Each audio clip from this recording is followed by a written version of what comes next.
بسم الله الرحمن الرحيم. الحمد لله رب العالمين، والعاقبة للمتقين، ولا عدوان إلا على الظالمين، وأشهد أن لا إله إلا الله وحده لا شريك له إله الأولين والآخرين، وأشهد أن نبينا محمدا عبده ورسوله بلغ الرسالة وأدى الأمانة ونصح الأمة وجاهد في الله حق جهاده حتى أتاه اليقين، صلوات الله وسلامه وبركاته عليه وعلى آله وأصحابه ومن اهتدى بهديه واستنى بسنته ودعا بدعوته إلى يوم الدين. اما بعد، ایمان آوردن به تقدیر رکنی از رکنهای دین مقدس اسلام است که ایمان بدون ایمان آوردن به تقدیر نیکی و بدی مکمل نمی شود. چه خیلی که در حدیثی که امام مسلم رحمت الله علیه در صحیح خود روایت کردند، حضرت جبرائیل علیه السلام پرسیدند: اخبرنی عن الایمان. ای محمد علیه السلام، برای من درباره ایمان خبر دهید. ایمان چیست؟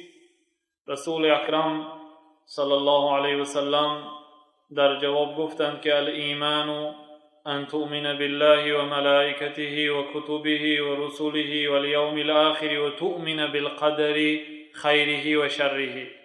ایمان این است که با الله تعالی ایمان بیاری و به فرشتگان الله تعالی ایمان بیاری و به کتابهای الله تعالی ایمان بیاری و به پیغمبران خدا ایمان بیاری و ایمان این است که به روز قیامت ایمان بیاری و این که ایمان بیاری به تقدیر نیکی و بدی، یعنی هر یک نیکی که برای انسان میرسد و هر یک بدی که برای انسان میرسد، این همه با تقدیر الله تعالی است که این را الله تعالی تقدیر کرده است، این را الله تعالی نوشته است و خواسته است، خواست پروردگار عالم اجرا می شود که الله تعالی همه چیز را در این دنیا با تقدیر خود آفرید.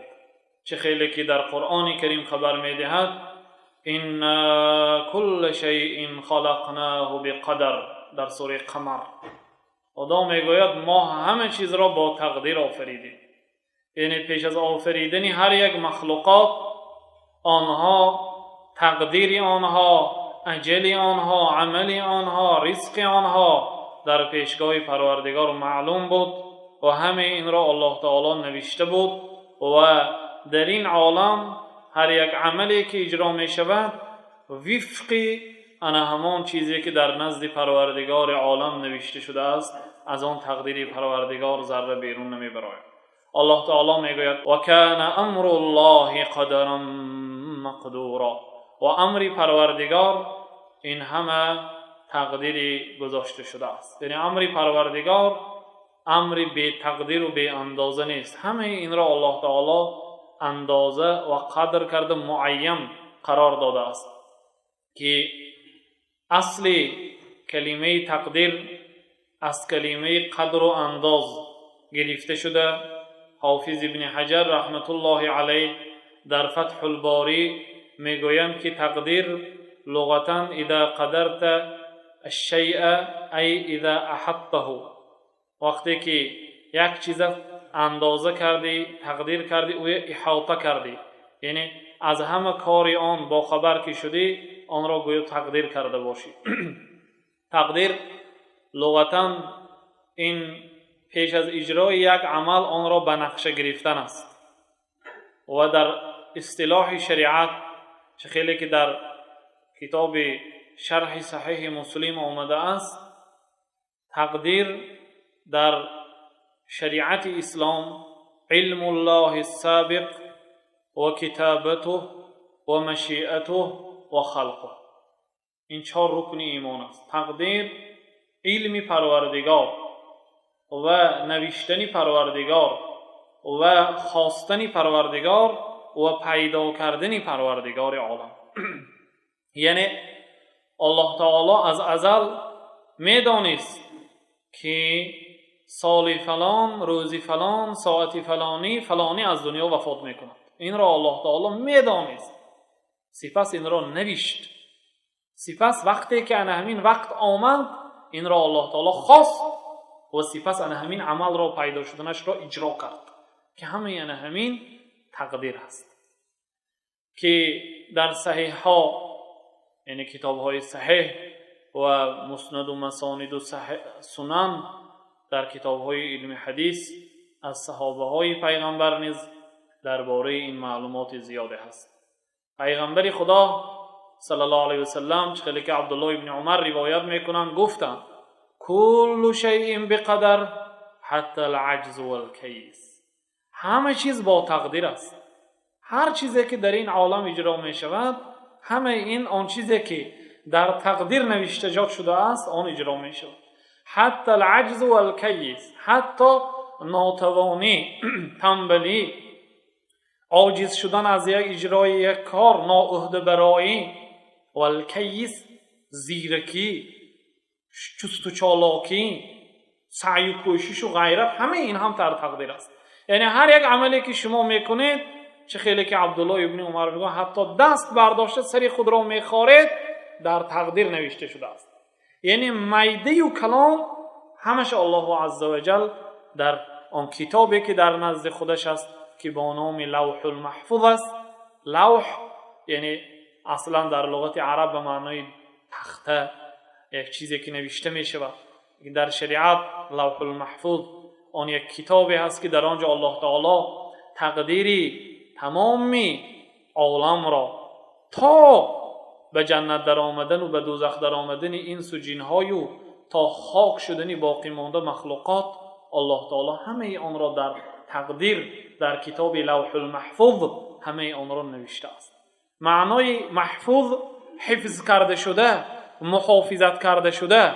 تقدیر این سر پروردگار است. لم یطلع علی ذلك نبی مقرب ولا ملک مرسل.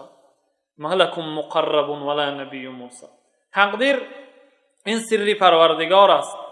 از تقدیر نه فرشته مقربی درگاه پروردگاری با خبر است و نه پیغمبری فرستاده شده. الله تعالی علم تقدیر را از مخلوقاتش پوشیده گردانید، محافظت کرد. این هیچ کس نمیداند. جبرائیل نمیداند که من و شما کی وفات میکنیم. پیغمبری خدا نمیدانند که کی خودشان وفات میکنند، کی فرزندشان وفات میکنند، پگاه چی میشود. پیغمبری خدا نمیداند، جبرائیل نمیداند، مگر بعضی حادثه و واقعه هایی که جناب رسول الله خبر دادند که یک زمانه می آید که مردم این نمود عملها را اجرا می کنند. این با سبب رسانیدن پروردگار است. الله تعالی پیغمبر را از بعض کارهای غیب با خبر می کند، پیغمبر آن را می رساند. لیکن طبیعتا رسول اکرم صلی الله علیه وسلم و نه جبرائیل علیه السلام یگان غیب را نمی داند. تقدیر فقط خاص علم پروردگار است. این را کسی از مخلوقات پروردگار نمی داند و به سبب کوشش کردن و تعلیم گرفتن و به سبب اجتهادش رسیده هم نمیتواند، دانسته هم نمیتواند. این یک سر پروردگار است. در صحیح مسلم از طاووس ابن کیسان، یکی از شاگردای حبر الامه ترجمان القرآن، شاگردان عبدالله ابن عباس، میگویند که ادرکت ناسا من اصحاب رسول الله صلی الله علیه وسلم یقولون کل شیء بقدر. طاووس میگویند که من چقدر صحابه های پیغمبر دریافت کردم. یعنی من شخصیتی هستم که در زمانه صحابه های پیغمبر عمر به سر بردگی هستم، صحابه های پیغمبر دیدگی هستم. اگرچه شما ندیدید، گفته با آن انسانایی که بعد خودشان به دنیا آمدن خطاب میکنم. همه آنها میگفتن که کل شیء بقدر، همه چیز با تقدیر. یعنی هر یک عالم در عالم، هر یک عملی که اجرا می شود این با خواست پروردگار با تقدیری پروردگار است که آن را الله تعالی تقدیر میکند، میشود، بعد به سبب نوشتن پروردگار و خواست پروردگار آن چیز به وقوع پیوست میشود. و در یک چند حدیث ها در مسئله تقدیر آمده است، در قرآن کریم یک چند آیات ها. بنابراین اعتقاد اهل سنت و الجماعت، اعتقاد مسلمان ها در مسئله تقدیر، این دانستن هر یک نیکی و بدی، هر یک شیرینی ها و تلخی های حیات، این از پروردگار است که الله تعالی همه این را تقدیر گذاشته است. تقدیر 4 رکن دارد که این را ما جملتا مختصرا در بالا گفته گذاشتیم. 4 رکن تقدیر را اگر کسی خوب بفهمد و خوب آن را درک کند، او مسئله تقدیر را میفهمد. مسئله تقدیر محترم جماعت مسئله وزنین است، مسئله دشوار فهم است. در این مسئله بسیار مردم گمراه شده هستند. این مسئله هست که بسیار مسئله نازک است. بنابراین باید خوب این مسئله را باید ما اعتبار دهیم و خوب بفهمیم. اگر رفت و نفهمیم آن را نقل نکنیم، که مسئله نقل کردن فتوا و مسئله نقل کردن سخن علما این بسیار مسئولیتی وزنین است که یکی از علما خدا رحمت کند مفتی دیار حجاز و دیار نجد بودند، دیار حرمین بودند، بسیار شخص عالم، ملائم، خیر و سخاوت کننده، بسیار با وجود آن که مفتی مملکت هست و با پادشاهان هم نشست دارد و روز یعنی یابد که با همراهی فقیر و مسکین ها طعام خوراک نصف روز خورد. هر روز در آن حضرت برای فقیران و مسکین های و درویش های و بیچارگان و مسافران و کسی نباشد باز است همراهی آنها خوراک نصف روزی می‌خوردند. بسیار شخصی که برای مردم مسلمان با تمام آن امکانیتی که هست احسان و نیکی می‌کردند. حتی به یکی از محتاجان 1000 ریال وقتی که خیر می‌نویسند که برای همین 1000 ریال داده شود، آن شخص می‌رود و یک نقطه اضافه می‌کند که باید 10000 میشه. بعد آن را دستگیر میکنند و میآورند که یعنی این شخص به مال شما خیانت کرده است، به حرمتی نسبت شما کرده است که شما برای این خیر میکنید و باز این رفته اضافگی یک صفر کرده است که باید به سبب اضافه یک صفر به 10000 مبدل میگردد. آن شیخ میگویند که شاید این انسان برای این قدر مبلغ محتاج است و بگذار دهید. گفته یگان ذره ملامت نمیکنند، جنگ هم نمیکنند. حتی روزهای میشد که از مردم قرض گرفته به بیچاره ها میدادند، لیکن در یکی از صحبت هاشون میگویند از بالای یک شخصی که سخن آن عالم را نادرست فهمیده، نادرست به دیگرها نقل میکند، سخن را نادرست میفهمد.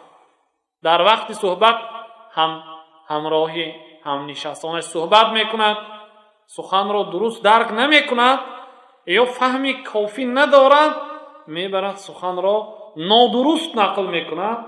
در حق تمام عالم ها این شدگی هست در حیات.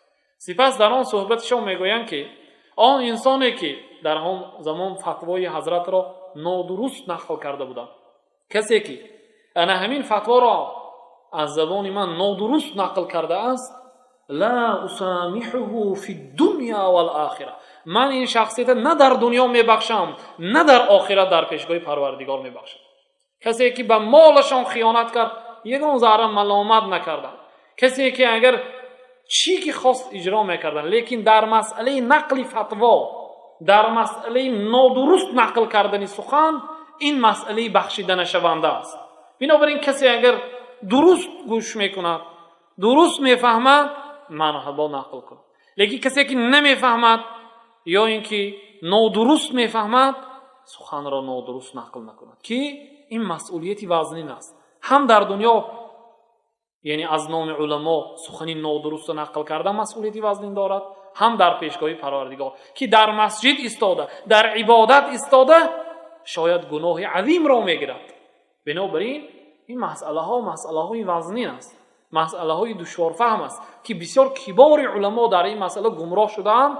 بنابراین ما باید با دقت اعتبار دهیم.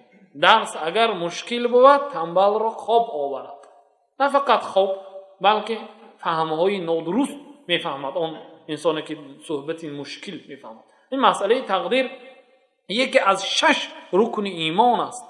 این ایمان آوردن، کسی اگر به الله تعالی ایمان بیارد، به پیغمبران ایمان بیارد، به فرشتگان ایمان بیارد، به روز قیامت ایمان بیارد، به پیغمبران ایمان بیارد، به کتاب‌های خدا ایمان بیارد، 5 وقت نماز است، در مسجد باشد، حج کرده باشد، تمام عبادت کرده باشد، لیکن اگر در مسئله تقدیر فهم او خطا باشد، همه این بیهوده است. در صحیح مسلم ثابت شده است که یک تابعین از عراق، یحیی ابن یعمور نام شخص، همراهی یک همسفر خود عبدالرحمن حمیری به مدینه منوره میبرد. وقتی که میگوید که کاش که ما یگان صحابه های پیغمبر در مدینه وا میخوردیم و صحابه های پیغمبر کم مانده بودن، آن جوان های صحابه ها باقی مانده بودن، آنهایی که پیران سال بودن گذشته بودن از دنیا. یگان صحابی پیغمبر را وا میخوردیم و در مسئله تقدیر یک سوال میکردیم، در خصوص آنهایی که در عراق پیدا شدند. فوفق لنا عبدالله ابن عمر ابن الخطاب داخل المسجد. برای ما واخوردن عبدالله ابن عمر میسر شد در وقتی که به مسجد داخل میشد.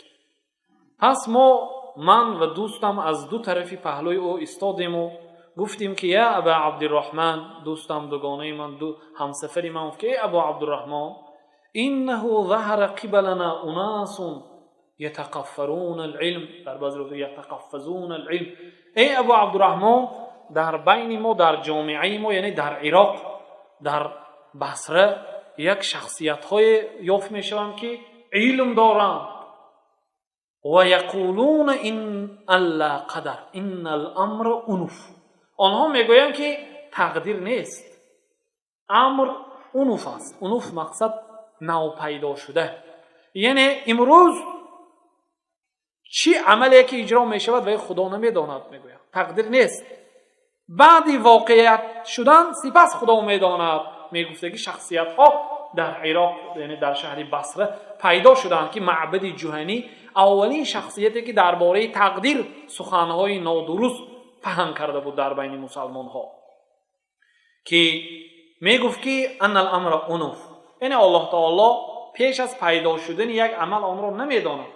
الله تعالی آنگاه با خبر میشود که بعدی شدن آن عمل بعد الله تعالی میداند. گفته سخن فهم میکنند و این انسان ها علم دارند. بنابراین ما وقتی که قرآن میخوانیم، سنت پیغمبر میخوانیم، به سخن آنها ضد میآید. ما نفهمیدیم، بنابراین آمدیم از بصره به مدینه منوره تا اینکه صحابه های پیغمبر پرسیم که در این مسئله روشنی اندازد. سپس عبدالله ابن عمر گفتند که اذا لقیت هؤلاء فاخبرهم، اگر آنها را واخوری خبر ده. یعنی آنهایی که میگویند که تقدیر نیست میگویند، آنها اگر واخوری خبر ده انی بریء منهم و انهم براء منی، من از آنها بیزار هستم، آنها از من بیزار هستند. یعنی من در دیگر دین هستم و آنها در دیگر دین هستند. یعنی صحابه های پیغمبر شخصیت هایی که خدا در قرآن تعریف کرده است، برای ما خطاب کرد که اگر شما در سوره بقره مثل صحابه های پیغمبر اعتقاد کردید، اعتقاد شما درست است. اگر اعتقاد شما مخالف اعتقاد صحابه های پیغمبر باشد، شما نادرست است اعتقادتان. بنابراین گفتم که من از آنها بیزار هستم، آنها نیز از من بیزار است. یعنی من در دیگر دین و در دیگر راه و روش، آنها در دیگر راه و روش. فوالذی یحلف به عبدالله ابن عمر، قسم به نام آن پروردگاری که عبدالله ابن عمر با نام آن پروردگار قسم میخورد، لو ان لاحدهم مثل جبل احد ذهبا فانفقه في سبیل ما قبل الله منه حتى یؤمن بالقدر. قسم به نام آن پروردگاری که عبدالله ابن عمر به نام آن پروردگار قسم میخورد، اگر یکی آنها، یعنی آنهایی که تقدیر نیست میگویند، مانند کوه احد طلا صدقه کنند در راه خدا، الله تعالی صدقه آنها را قبول نمی کند تا مادامی که به تقدیر ایمان نآورند. کوه احد 5 کیلومتر است درازش، قدش بسیار بلند است، برش هم بسیار دراز است. اگر مانند کوه احد طلا صدقه کنند گویند که تقدیر نیست، گویند خود صدقه آنها را قبول نمی کنند، یعنی آنها مؤمن حساب نمیشن تا تقدیر به ایمان نآورند. بنابراین تقدیر این خیلی که در مجلد 8 مجموع فتاوا نقل کردن، القدر قدرت الله کما قال الامام احمد. تقدیر این قدرت خدا هست. خیلی که امام احمد گفتن تقدیر قدرت پروردگار است، یکی از جزئی ایمان آوردن به خدا هست. کسی که اگر به تقدیر ایمان آورد گویا که خدا را ناتوان و عاجز اعتقاد کرده است. برای چی؟ برای آن که اصل تقدیر که از 4 رکن عبارت است. اولی آن رکن این دانستن، اعتقاد کردن به آن که الله تعالی همه مخلوقات را چی می شود، چی کار می شود، کی از دنیا می گذرد، کی پیدا می شود، همه این را الله تعالی دانست پیش از خلقش. در صحیح مسلم آمده است که پیغمبر خدا صلی الله علیه و سلم گفتند که الله تعالی پیش از آن که 50,000 سال پیش از خلق زمین و آسمان ها قلم را آفرید. سپس گفت که اکتب، ای قلم بنویس. قلم گفت که چرا نویسم پروردگارا؟ پروردگار عالم گفت که آن چیزی که تا روز قیامت می شود آن را نویس. گفته سپس الله تعالی به قلم هر چیزی که می شود خبر داد، قلم آن را نوشت که آن در نزد پروردگار در لوح المحفوظ است. الله تعالی دانست که فلانی به دوزخ می درآید. برای چی؟ فلانی و نصیحت تاثیر ندارد. پدرش نصیحت کرد، مادرش نصیحت کرد، یار و دوستانش نصیحت کرد که نماز گذارد، با وجود همین قبول نکرد. مثلا با وجود همین مشغولیت با گناه و قوت در گناه است. الله تعالی همین را پیش از خلقش دانست که همین انسان از دنیا بی ایمان میگذرد، سپس نوشت که همین انسان دوزخی است. هیچگاه الله تعالی بعض انسانها را از نزد خودش فلانی دوزخی و فلانی جنتی گفته، یعنی تقریبی و تخمینی ننوشته است، بلکه الله تعالی این را دانست با علمی. اگر الله تعالی نداند دیگر این صفتی کمال است. علم صفتی علم صفتی کمال است. پروردگار آن چیزی که می شود می داند. یک چیز را الله تعالی پیدا نمی کند، اگر رفت و پیدا شود چی می شده باشد اون را هم الله تعالی می داند. بعضی انسان ها تولد نشده وفات میکند در شکم مادرش، اگر رفت و تولد شود چند وقت عمر میدید اون را میداند. چی انسان مسلمان بود یا بدین بود آن را هم میداند. بازگشتی وی به کجا است آن را هم میداند. چیزی که در دنیا نیست اگر رفت و وی پیدا کند چی میشده باشد وی را هم الله تعالی میداند. این صفتی کمال است. ما پگاه چی میشود نمیدانیم. اگرچه عالم ترینی روی زمین بیاره پگاه چی میشود نمیداند. کی خودش وفات میکند این یگان با سبب ترقیات زمانه یگان امروز جهاز پیدا نشد که عمر یگان کس معلوم کند که همین انسان ساعتی کی روزی کی وفات میکنه. این فقط در علم پروردگار است. بنابراین اعتقاد کردن رکن اول همین که الله تعالی میداند که چه ها میشود. یعنی این بعضی علما مثال میبرند که یک معلم مکتب یک کودک از همون صنف 1 درس داده است. صنف 1 تمام شد، یگان حرف الفبای تمام از خود نکرد. بسیار ذهنش کندی، یعنی فهمش ثقیبی وزنی. بعد همین خیلی یک واسطه و حرمت یک دیگر و پاره و همین کتی دویم با گذرانده صنف 2. با همین آنه که صنف 1 نغز نفهمید و حرف نمیشناسد صنف 2 از کجا میفهمد؟ همین احوالی که در صنف 1 بود همین کتی دویم تمام کرد. بدایتی سری سنده گفت که اکنون امسال نه پاره قبول میکنم نه، یعنی روی خاطر یگان کسی قبول میکنم. فردا این مکتب تمام کند بی سواد تمام کند من چی جواب میدهم؟ امسال گفت در ماه سپتامبر در ماه ایون اینا از صنفش میافتونم. گفت نوشته ماند یک چیز. آیا همین چیز دلالت میکند که وای انسان غیب میداند می؟ وای انسان غیب نمیداند، لیکن وای از تجربهش از فراستش میداند. وای 2 سال 3 سال با همین یک طلبه کار برد و میداند که این همین سال هم یعنی همین چون که 1 و 2 نخواندگی 3 نمیفهمد. نوشته ماند در ماه سپتامبر که همین در ماه ایون یعنی از صنیف ماننده می شود. وقتی که ما ایون شد و از صنیف مانند، ما هیچگاه نمیتونیم که معلم ملامت کنیم که تو از اول قصد داشتی نوشته موندی. گفته این یک مخلوق چی باشد؟ پروردگار عالم. و میدونه شاید در مابین فصل ها میگوید که به یک انسان همین فرزند بچه کودک نمیگذارد از صنفش. یعنی این غیب دانی نیست، این یک چیزی عادی است که فراست است. لیکن الله تعالی مکمل میداند. شاید همین انسان آینده یک معلوماتش عالی و عالم شود، همین تا سه چی نفهمیده. این خواست خدا. لیکن معلم قدری معین میداند، همین سال گذشته و آینده و کمتر میفهمد. لیکن الله تعالی تا آخر میداند. این یکی از فرقیت های الله تعالی. علم پروردگار از علم مخلوقات است. الله تعالی همه چیز را میداند.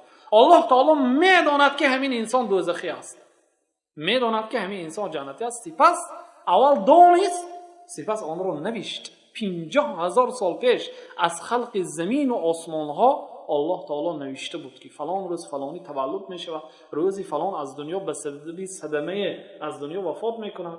بنابراین یک اون کس به تغییر داده نمید. و نوشت پروردگار. جفت الاقلام، میگن که جفت الصحف، صحیفه ها خشک شد. پیغمبر خدا میگویم صحیفه ها خشک شد، پاک کرده نمی شود. و رفعت الاقلام، قلم ها از نوشتن برداشته شد. آن چیزی که در نزد پروردگار در لوح المحفوظ نوشته شده است، آن اجرا می شود لا محاله، یگان دیگر و رد کرده نمیشه. بنابراین امام طحاوی، یکی از امام های متقدم مذهب امام ابو حنیفه رحمت الله علیه، میگویند که در اقرار مذهب امام ابو حنیفه و شاگردانشان میگویند که این الله تعالی پیش از و علم ما هم عاملون قبل ان یخلقهم، الله تعالی دانست پیش از آن که خلق را پیدا کند چی آنها عمل میکنند، همه این را دانست. فقدره ذلك تقدیرا محکما مبرما، سانی آن را تقدیر نوشت آن را.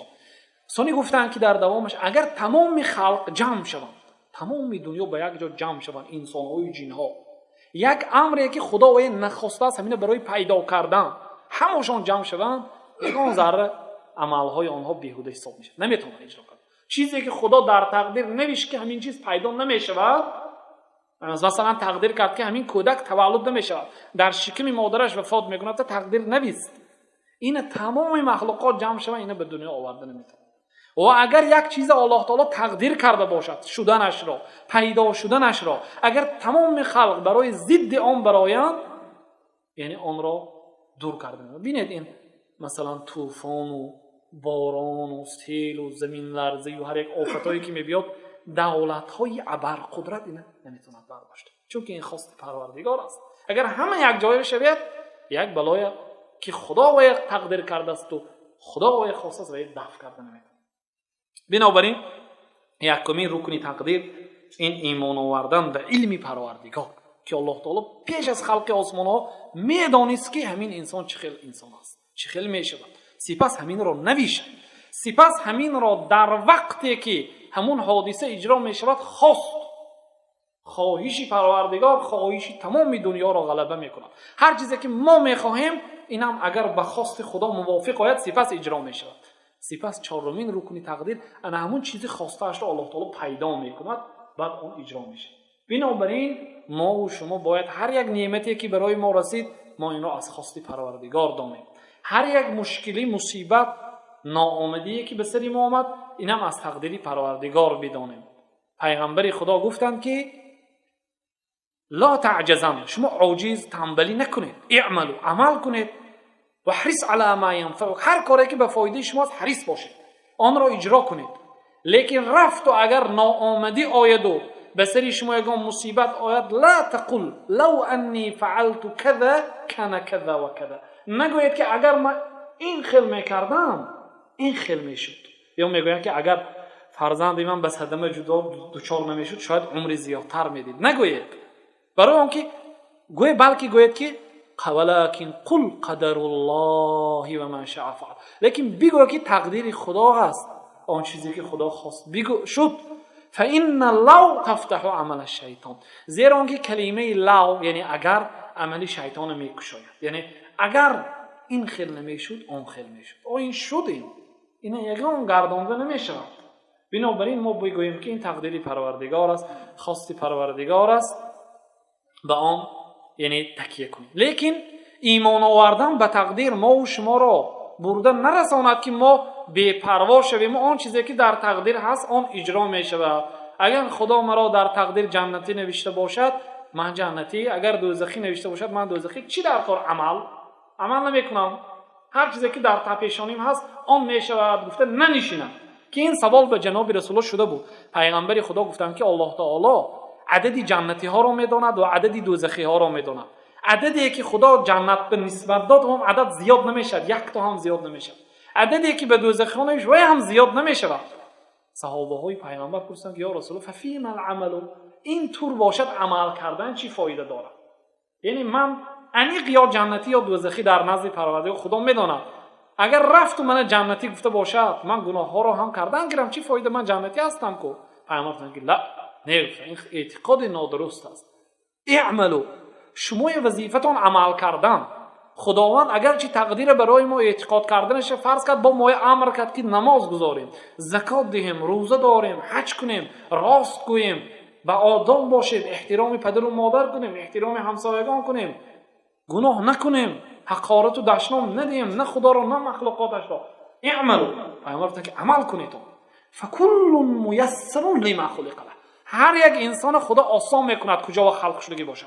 اگر جنت به خلق شده باشد کارهای جنت خدا برای او آسان میکنه، میسر میکنه.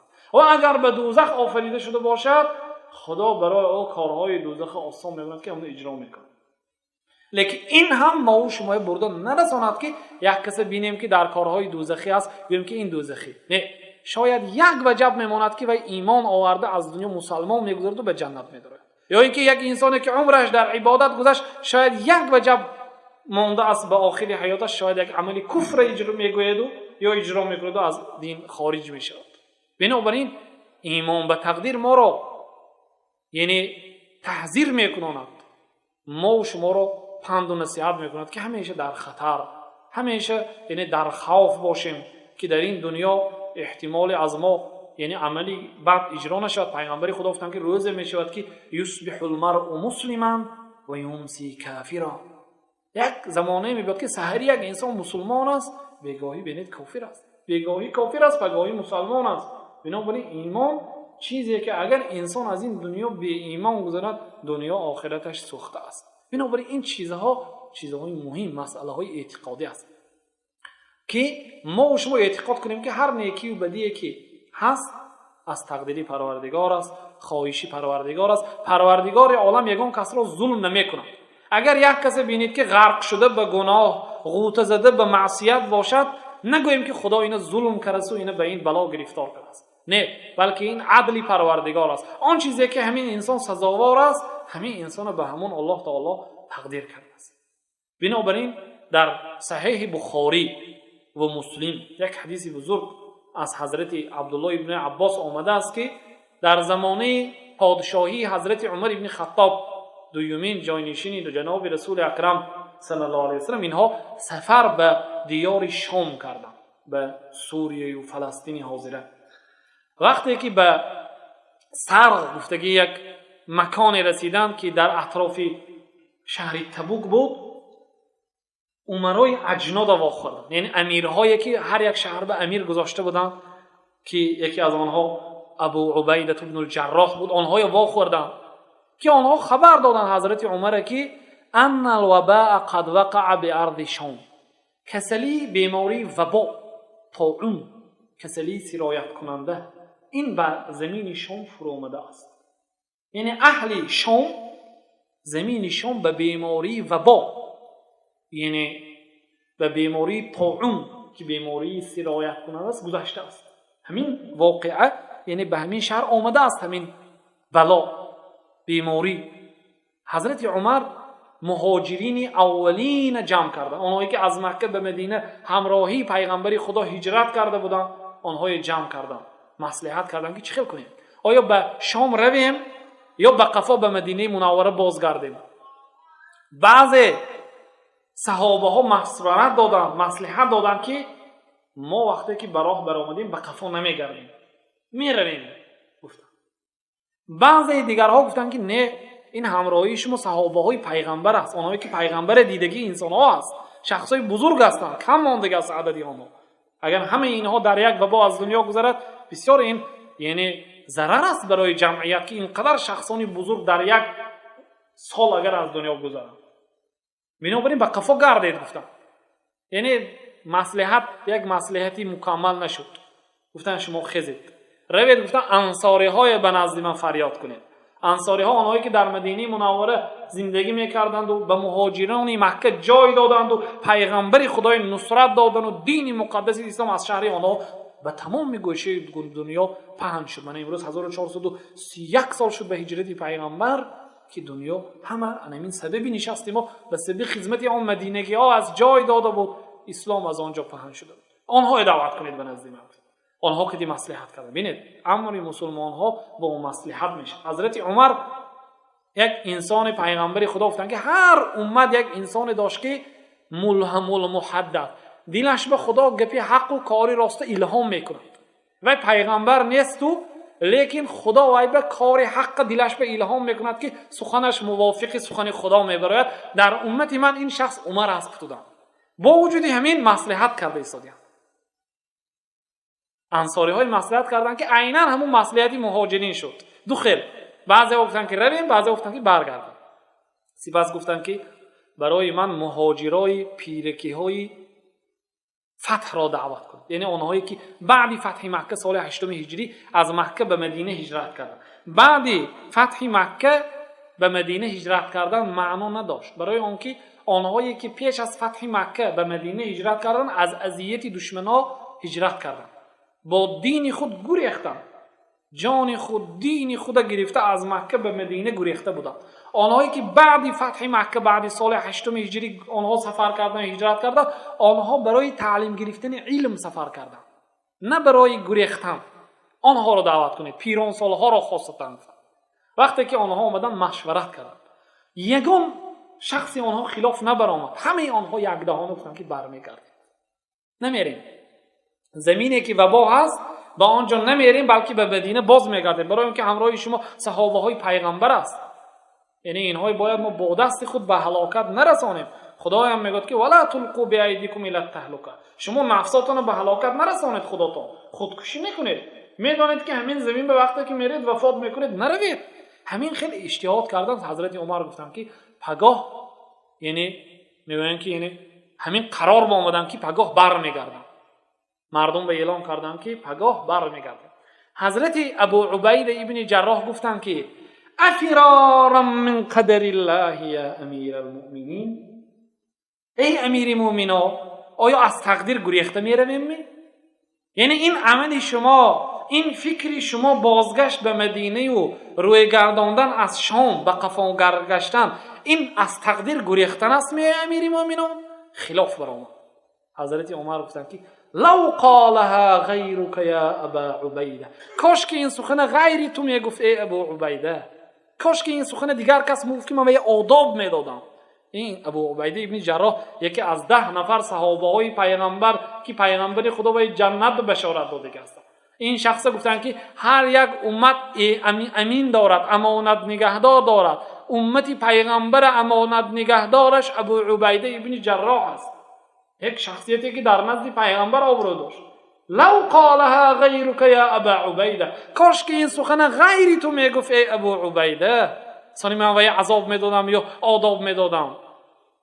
لیکن تو بر این شخصیت هایی که من وی احترام میکنم این سخن گفتنت تعجب آور است. نعم نفر بقدر الله الى قدر الله، آره گفتم میگریزیم از تقدیر خدا به تقدیر خدا، از تقدیر خدا به تقدیر خدا میگریزیم. کنی به من خبر ده، اگر تو شتر داشته باشی و یک وادی، یعنی پهلوی دو کوه همده همون شترهات میچرانیده باشی، یک پهلوی دیگر سیر علف و سیر گیاه باشد و دیگری خشک باشد، اگر در این پهلو چرانی در با تقدیر خدا چرانیدی، اگر گیری در این در پهلو یعنی چرانی، این هم در تقدیر خدا چرانیدی، همینطور نیست؟ گفته سوال کردم. سپس همین هنگام عبدالرحمن ابن عوف آمدن که این شخص هم یکی از 10 شخصیت هایی که به جنت بشارت داده شده هستند. گفتند که این مسئله ای که در این باره من علم دارم از جناب رسول الله صلی الله علیه و سلم. من معلومات دارم در این مسئله. یعنی عبدالرحمن ابن عوف غایب بودن، در این مسئله های مصلحت ها نبودن، با یک حاجت نبودن، پیدا آمدن. وقتی که آمدن گفتن که من در این باره علم میدانم، یک حدیثی پیغمبر میدانم که پیغمبری خدا گفته بودن که ان الوباء اذا وقعت بارض فلا تقدموا علیه. اگر بیماری وبا یعنی طاعون کسلی سرایت شونده است به یک شهر فراید، کسلی از الله تعالی میفراید، یکمش از الله تعالی میفراید، بعد باقی موندهش اینم امر خدا کتی میگذرد. به یک شهر اگر فراید شما همون شهر به ندرایید گفتن، و اگر شما در همون شهر باشید نبرایید گفتن. این 1400 سال پیش پیغمبر گفته بوده. امروز در عصر 21 عالمان طب معاصر اقرار کردن که اگر به یک شهر بیماری سرایت کننده واقع شود، اگر شخصی که آن بیمار هم نباشد باید از این شهر نبراید. این پیغمبری خدا، این 1400 سال پیش پیغمبری که خواندن نمیتوانستن، نوشتن نمیتوانستن، گفتن که اگر وبا به یک شهر واقع شود شما ندراید به همون شهر. اگر رفت و در داخل آن شهر باشید به بیرون نبراید، اگر چی صحت باشید، شما وبا رو گرفتار نشدید، شما درست هستید، لیکن از شهر نبراید، برای آنکه به واسطه هوا و به واسطه نفس بعض آن به انسان میرسد. اگر چی به بیماری گرفتار نشده باشد هم شخص صحت میتواند بیماری رو به دیگر جا انتقال دهد. این شخص صحت از وبا نیست، لیکن رفت و اگر به دیگر جا سفر کند، اگر چی سلامت ماند هم به دیگرها وبا میگذارد، گرچند که این سلامت از همین بیماری ماند هم. بنابراین ببینید پیغمبر خدا هر چیزی که میگه از گفته‌های خدا هست که امروز بعد 1400 سال اینا تصدیق کردن که باید نبراییم. این حدیث وقتی که عبدالرحمن ابن عوف گفتن، حضرت عمر حمد گفتن که الحمدلله که الله تعالی ما را اگرچه این سخن نشنیده باشیم هم فکری ما به کار راست موفق کرد، کاری راست مصلحتش دیدیم. گفته به مدینه منوره بازگشتن. این از تقدیر گریختن نیست، بلکه این از تقدیر به تقدیر. حتی یک دوزم به نزد حضرت عمر آورده بودن. حضرت عمر پرسیدن که برای چی دزدی کردی؟ لیما سرقته، برای چی دزدی کردی؟ و دزدی به تقدیر حواله کرد. گفت که یا امیر المومنین من با تقدیر خدا دزدی کردم، یعنی خدا همین نوشته است من دزدی کردم، عیب من چی؟ حضرت عمر گفتن که نحن نقطع یدک بقدر الله، ما هم با تقدیر خدا دستت میبریم، ما هم با تقدیر خدا دستت میبریم. بنابراین هر بعضی انسان ها هستن اگر گناه کنن و به تقدیر حواله میکنن، یعنی که تقدیر رو دست که ما می گناه کردیم، مثلا یا همین گناه ما میکنیم و آینده هم تقدیر ما نوشته بود، گفته و تقدیر میپرده. بنابراین الله تعالی وقتی که تقدیر نوشت باز جزئی اختیار به دست ما و شما داد. اختیار در دست ما است، خواهیم نماز میگذاریم، خواهیم نمیگذاریم، اختیار در دست ماست. مسئله تقدیر بسیار مسئله وسیع است، مسئله نازک است. اگر شخصی مسلمان عامی که علم ندارد همین قدر گوید که من به تقدیر نیکی و بدی خدا ایمان دارم، باوری دارم، خدا میدانست، هر چیزی که میشد میدانست، اون رو نوشت، هر چیزی که نوشت اجرا میشد، گفته همین قدر اگر اعتقاد کند و ان شاء الله مؤمن است. یعنی حاجتی دیگر کفت و کاف ندارد. کفت و کاف در علم تقدیر انسان گمراهی و برده میرساند، برای آنکه این علمی که قدرت قوت انسان برای دریافت کردن حقیقت علم نمیرسد، این الله تعالی مکتوم پنهان کرده است در نزد خودش. این علم طلب کردنش هم نادرست است. بنابراین ابوالعز حنفی در شرح عقیده امام طحاوی که اقرار مذهب امام اعظم و شاگردانش است، در آنجا گفتم و عن وهب بن منبه، از وهب بن منبه یکی از علمای اسلام آمده است که وهب بن منبه چنین گفتم نظرت فی القدر فتحیرت ثم نظرت فتحیرت. من میگوید این عالم به مسئله تقدیر نظر کردم، نگاه کردم، دوراندیشی کردم، حیران شدم. باز یک مراتبه دیگر نظر کردم، حیران شدم. فوجدت اعلم الناس بالقدر اکفهم عنه. سپس همین خلاصه و آمدم که عالمترین مردم در مسئله تقدیر آنهایی که زبان خدا از مسئله تقدیر نگاه می‌دارن، یعنی کفت و کاف نمی‌کنن مسئله تقدیر. اینها عالمترین انسان‌ها و جاهلترین انسان‌ها، بی‌سوادترین انسان‌ها در مسئله تقدیر آنهایی که بسیار تقدیر به سخن می‌کنن. برای آنکه دو گروه انسان‌ها در مسئله تقدیر گمراه شدن. یک گروه تقدیر انکار کردن، گفتن که تقدیر نیست، خدا نمیداند، خدا ما مجبورم، یعنی اون چیز تقدیر کرده نمیداند. ما خود ما اختیار 100% در دست ما است. این در دست ما است، تقدیر نیست. اینها هم گمراه شد. اینها قدریه ها تقدیر انکار میکرد. اینها پیغمبر خدا گفتن که القدریه مجوس هذه الامه، قدریه ها مجوسی امت است. گفتن مجوسی ها دو خدا دارند، یکی روشنی و یکی تاریکی. میگن که روشنی نیکی را میآورد، تاریکی بدی را میآورد. هر دوش هم خدا اعتقاد میکنند. هر بدی که در عالم شد اعتقاد از خدای بد میکنند، خدای سیاه، نعوذ بالله. و هر خیری که شد از روشنی میدانند، از آفتاب و ماهتاب و روز و اینها مجوسی ها دو خدا دارند. تقدیری ها، آنهایی که تقدیر نیست میگویند، اینها هم گویا که دو خدا دارند. یکی خدا خودش، دویمینش مخلوقات. میگویم که مثلا کشتاری که شد اینه همین انسان ها اجرا کردن، اینه همین ها خداشون تقدیر کرده پیدا کردن، خداشون پیدا کردن. کارهای نغز الله تعالی پیدا کرد، کارهای بنده مخلوقات پیدا کردن. گفته دو خدا اثبات میکنه. جبریه ها در مخالف اینها میگن که ما مجبوری هستیم، ما مانند همین برگی که در درخت هستیم، شمال آید به کجایی که خواهد میبرد، ما مانند همون هستیم. حتی بعضی آنها گفت که مثال ما و مثال تقدیر خدا این است که یک انسان از آسمان پرتافته میشد به زمین و سپس گفته میشود که به طرف راست رو یا به طرف چپ رو یا به آسمان گشته برو، یا اینکه یک انسان به دریا پرتافته میشد و میگفت که تر نشو. یعنی خدا بعضی های مایه دوزخی نویست و با مایه نماز خوان گفت، مایه ایمان بیار گفت. این مانند آن یکی یک انسان به دریا پرتافته تر نشو گفت. این مانند همون است. اعتقادهای باطل کردن. این اعتقادها اعتقادایی که انسان از دین خارج میکنند. بنابراین ما گفتیم که خدا دانست، هر چیزی که دانست آن را نویست. یگان انسان الله تعالی ظلم نکرد. و خلاصه مسئله تقدیر هم همین که الله تعالی یگانه است، الله تعالی شریک ندارد. فیلسوف های زیاده گفتند که هر چیزی که در عالم می شود از نیکی ها این از تقدیر خدا هست، هر بدی هایی که می شود گفتند این از باقی مانده خداهای باطل، بت و صنم و هیکل و قبر و گاو و ماهتاب و آفتاب و آتش و دیگری که مردم در گوشه و کنار دنیا و پرستش میکنن از غیر الله تعالی، این بدی هایی که میآید از دست اینها است. گفتند این شرک است. خدا بدی هم تقدیر میکرده که ذات، نیکی هم میفرستانده که ذات این پروردگار است. اینها گنگ هستند، اینها ناتوان هستند، از دست این خداها چیزی نمیآید. در عالم غیر الله تعالی دیگر یگان خدای حقیقی نیست. الله تعالی خودش یگانه است، شریک ندارد. سبحانك اللهم و بحمدک، اشهد ان لا اله الا انت استغفرک و اتوب الیک.